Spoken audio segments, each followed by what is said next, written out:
কাবা শরীফ এমন একটা জায়গা যার উপর দিয়ে আজ পর্যন্ত কোনো পাখি উড়ে যায়নি, দুনিয়া কোনো বিমানও তার উপর দিয়ে যেতে পারেনি। কুদরতি দৃষ্টিকোণ থেকেও তার অবস্থান এমনই যে তার উপর চন্দ্র ও সূর্য অবস্থান করতে পারে না। কোরআন এবং বিজ্ঞান প্রমাণ করেছে যে গোটা পৃথিবীর কেন্দ্রবিন্দু ওই স্থান যেখানে খানায়ে কাবা শরীফ। মহান আল্লাহ রাব্বুল আলামিনের এক বিস্ময়কর সৃষ্টি। মুসলমানদের কেবলা কাবা শরীফ। প্রতি বছর লাখ লাখ মুসলমান কাবা ঘর তাওয়াফ করতে মক্কা গমন করেন। পৃথিবীতে সর্বপ্রথম মহান আল্লাহ তাআলার নির্দেশে ফেরেশতারা কাবা ঘর নির্মাণ করেন। কাবা ঘরকে উল্লেখ করে মহান আল্লাহ তাআলা পবিত্র কোরআনের সূরা আল ইমরানের 96 নম্বর আয়াতে বলেছেন, নিশ্চয়ই সর্বপ্রথম ঘর যা মানুষের ইবাদত রূপে নিরূপিত হয়েছে তা ওই ঘর যা মক্কাতে অবস্থিত।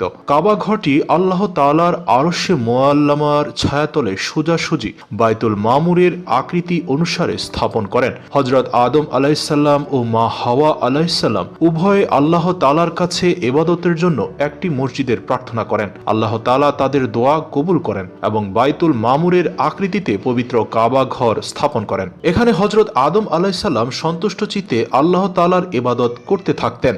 এর অনেক তাফসীরবিদের মতে মানব সৃষ্টিরও বহু আগে মহান আল্লাহ তাআলা কাবা ঘর সৃষ্টি করেন। হাফসিরবিদ মাজাহিদ বলেন, আল্লাহ রাব্বুল আলামিন বাইতুল্লাহর স্থানকে সমগ্র ভূপৃষ্ঠ থেকে 2000 বছর আগে সৃষ্টি করেন। মুসলিম শরীফের একটি হাদিসে হযরত আবু যর গিফারি হতে বর্ণনা হয়েছে, রাসূলুল্লাহ সাল্লাল্লাহু আলাইহি ওয়াসাল্লাম তার একটি প্রশ্নের উত্তরে বলেছিলেন, বিশ্বের সর্বপ্রথম মসজিদ হলো মসজিদে হারাম, এর পরের মসজিদ হলো মসজিদে আকসা।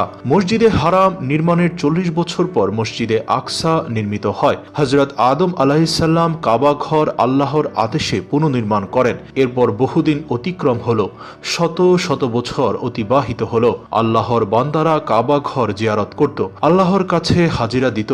এ কাবা ঘরে সমবেত হই কাবা ঘরে এসে মহান আল্লাহর পবিত্রতা ও অংশীদারহীনতা ঘোষণা দিত। লাব্বাইক আল্লাহুম্মা লাব্বাইক ইন্নাল হামদা ওয়ান নি'মাতা লাকাল মুলক লা শারীকা লাকা লাব্বাইক। এভাবে চলতে চলতে দিন গত হতে থাকলো। এরপর হযরত শীশ আলাইহিসসালাম কাবা ঘর পুনর্নির্মাণ করেন। দিন দিন একাতুবাদের সংখ্যা বাড়তে থাকলো। এরপর কাবা শরীফ নির্মাণ বা পুনর্নির্মাণ করেন হযরতে ইব্রাহিম আলাইহিসসালাম। হযরত ইব্রাহিম আলাইহিসসালাম হযরত ইসমাইল আলাইহিসসালামকে সাথে নিয়ে কাবা ঘর নির্মাণ বা পুনর্নির্মাণ করেন। হযরত ইব্রাহিম আলাইহিসসালাম কাবা ঘর সংস্কার করে আল্লাহর দরবারে দোয়া করেন, হে আমার প্রতিপালক, আমাদের উভয়কে আজ্ঞাবহ করো, আমাদের বংশ থেকে একটি অনুগত দল সৃষ্টি করো, আমাদের হজের রীতিনীতি বলে দাও এবং আমাদের ক্ষমা করো, নিশ্চয়ই তুমি দয়ালু। হে প্রতিপালক, তাদের মধ্য থেকে তাদের কাছে একজন পয়গম্বর প্রেরণ করো। অর্থাৎ ইব্রাহিম আলাইহিসসালাম বলেছিলেন তার বংশধরের মধ্যে সর্বশ্রেষ্ঠ পয়গম্বর আসার মিনতি করেছিলেন আল্লাহ রাব্বুল আলামিনের কাছে, যিনি তাদের কাছে তোমাদের আয়াত তেলাওয়াত করবেন, তাদেরকে কিতাব ও হিকমত শিক্ষা দিবেন এবং পবিত্র করবেন, নিশ্চয়ই তুমি মহাপরাক্রমশালী। আল্লাহ রাব্বুল ইজ্জত হযরত ইব্রাহিম আলাইহিসসালাম ও হযরত ইসমাইল আলাইহিসসালাম এর বংশ হতে হযরত মুহাম্মদ সাল্লাল্লাহু আলাইহি ওয়াসাল্লামকে শেষ নবী ও রাসূল হিসেবে পৃথিবীতে প্রেরণ করেন। এরপর কয়েকশো বছর গত হলো, পবিত্র কাবা ঘর সংস্কার করলো আমালিকা সম্প্রদায়। তারপর আরো শ বছর কিংবা হাজার হাজার বছর পরে কাবা ঘর সংস্কার করলো মক্কার জুরহা সম্প্রদায়। আরবের অর্থাৎ মক্কায় যে সকল গোষ্ঠী বা সম্প্রদায়ের প্রতিপত্তি ছিল তাদের দায়িত্ব থাকতো কাবা শরীফ রক্ষণাবেক্ষণের। এই দায়িত্ব পালনকে তারা সম্মানিত ও গর্বের মনে করত। শতাব্দীর পর শতাব্দী অতিবাহিত হলো, কাবা শরীফ ও কাবা ঘরকে সংস্কার করলেন মোজার সম্প্রদায়। মহানবী হযরত মুহাম্মদ সাল্লাল্লাহু আলাইহি সাল্লাম এর নবুয়াত প্রাপ্তির 5 বছর আগে কাবা ঘর সংস্কার করে মক্কার বিখ্যাত কুরাইশ বংশ। এই কুরাইশ বংশেই মহানবী হযরত মুহাম্মদ সাল্লাল্লাহু আলাইহি সাল্লাম 570 খ্রিস্টাব্দে জন্মগ্রহণ করেন। কুরাইশরা কাবা শরীফ সংস্কারের পর হাজরে আসওয়াদ স্থাপন নিয়ে মতভেদ দেখা দেয়। সকলের সম্মতিক্রমে আল্লাহর রাসূল কাবা গৃহে হাজরে আসওয়াদ কাবা শরীফে স্থাপন করেন। মুহাম্মদ সাল্লাল্লাহু আলাইহি সাল্লাম জীবিত অবস্থায় 64 হিজরিতে আব্দুল্লাহ ইবনে জুবাইর রাদিয়াল্লাহু কাবা শরীফ পুনরায় সংস্কার করেন। হাজ্জাজ বিন ইউসুফ 74 হিজরিতে কাবা শরীফ সংস্কার করেন। সুদীর্ঘ 1400 বছরে কাবা গৃহে কোনো সংস্কারের প্রয়োজন হয়নি, শুধুমাত্র কাবাঘরের চারপাশে অবস্থিত মসজিদে হারামের পরিবর্ধন, সংস্কার বা সৌন্দর্য বৃদ্ধি করা হয়েছে।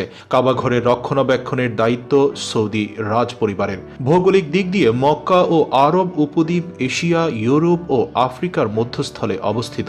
মক্কা নগরী পৃথিবীর কেন্দ্রস্থলে হওয়ায় মহান আল্লাহ কাবাঘর মক্কাতেই স্থাপন করেন। পবিত্র হজ পালন করতে লাখ লাখ মুসলমান মক্কা শরীফে আগমন করেন। জিলহজ মাসের 8 থেকে 12 তারিখের মধ্যে মূল হজ অনুষ্ঠিত হয়। জিলহজ মাসের 10 তারিখ ঈদুল আজহার দিন। এদিন কোরবানি দিতে হয়, যা হজরত ইব্রাহিম আলাইসাল্লাম ও হজরত ইসমাইল আলাইসাল্লাম এর স্মৃতি বহন করে চলেছে হাজার হাজার বছর ধরে। জমজম কূপ ও ঠিক তেমনি হজরত ইসমাইল আলাইসাল্লাম ও তার মা বিবি হাজেরা আলাইসাল্লাম এর স্মৃতি বহন করে চলেছে। এ জমজম কূপ মহান আল্লাহর কুদরতের অপরূপ ক্ষমতার বহিঃপ্রকাশ মাত্র। হজ মুসলমানদের ঈমানের অন্যতম স্তম্ভ। আরবের মক্কা নগরী পবিত্র কাবা ঘর হেফাজতের মালিক মহান আল্লাহ নিজেই।